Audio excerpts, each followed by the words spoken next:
At issue is saving the environment versus saving jobs. You could say that. Democratic Congressman Jay Inslee of Washington State, Republican Congressman Joe Barton of Texas, both are on the House Energy and Commerce Committee holding today's hearings. Gentlemen, how you doing? I see this issue in three different ways about whether or not it makes us more energy independent. I look at it from a financial perspective too, whether or not it creates jobs or cuts jobs, and also whether or not this could cost more Americans more money to pay for their own energy. Jay Inslee, start us off on the first here. What you're debating today, let me just get my question out here, then I'll let you jump on it, and we'll get your counterpart here. How is this, the cap and trade legislation, how's that going to make us more energy independent? Well, it's going to drive investment to the American businesses and kickstart these businesses that are growing all over the country. In San Diego, the Sapphire algae-based biodiesel company. Up in Seattle, the Ultra-Rock Engineered Geothermal Company. In my state, the Infinia Solar Energy Company. It's going to jumpstart these economies by essentially driving investment to them. And we are not going to allow China to get a jump on us on building electric cars. So your point is that the dollars will go to these companies to help, build more energy. Joe Barton, what do you think about that? Well, Jay is well-intentioned, but I think he's living in a dream world. They're closing a GM assembly plant in my district in Arlington, Texas that employs 2,500 people. They're going to be out of work for at least 9 weeks.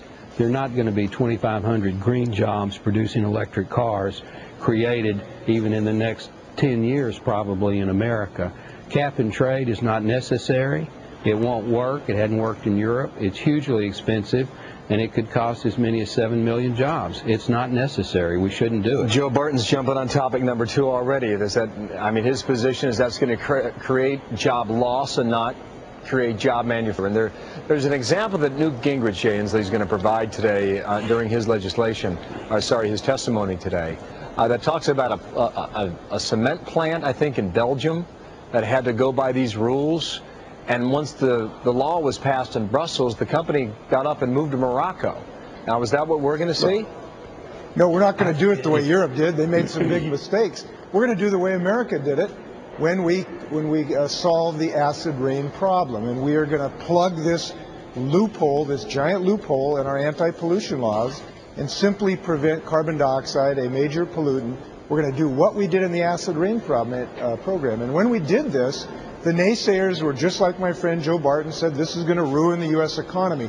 In fact, we did it at 50% less cost and essentially twice as much reduction of acid rain, because we Americans know how to cap pollution, and we Americans know how to build new companies. So your point is that it's not going to cost us to solve these problems. We're not going to lose jobs because of this. That's your answer. Listen, this is a debate. This is a debate between the pessimists who don't believe Americans are smart enough to develop these companies, and the optimists like myself who've gone where I met yesterday with the Bright automotive company that's building a plug-in electric delivery vehicle.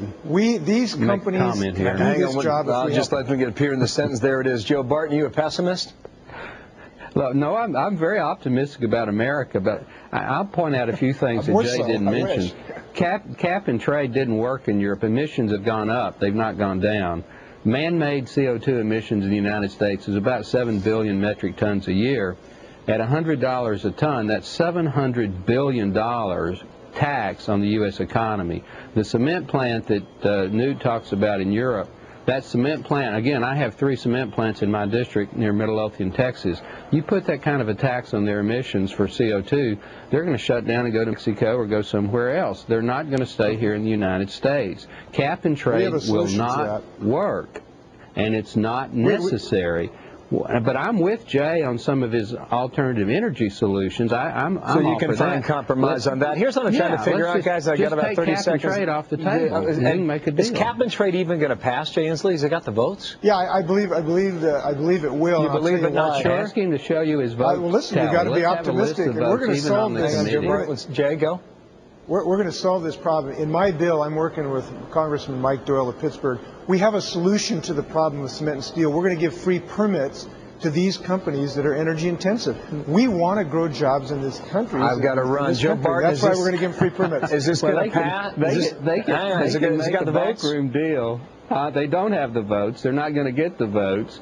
They can. We may not get Joe. Hang on, Jay Inslee. Joe Barton, finish up. But You know, if you start giving away these allowances, then you don't get the reduction. Now, the good news is, Jay and I agree on this. America is very strong. We're very innovative. We can work on alternative energy solutions. We can do something that helps America. But cap and trade is a huge negative. All right. Take it off the table, and then we can make a deal. Joe Barton, thank you. Republican from Texas. Jay Inslee, Democrat from Washington State. Thanks. Gentlemen, thank you for the debate.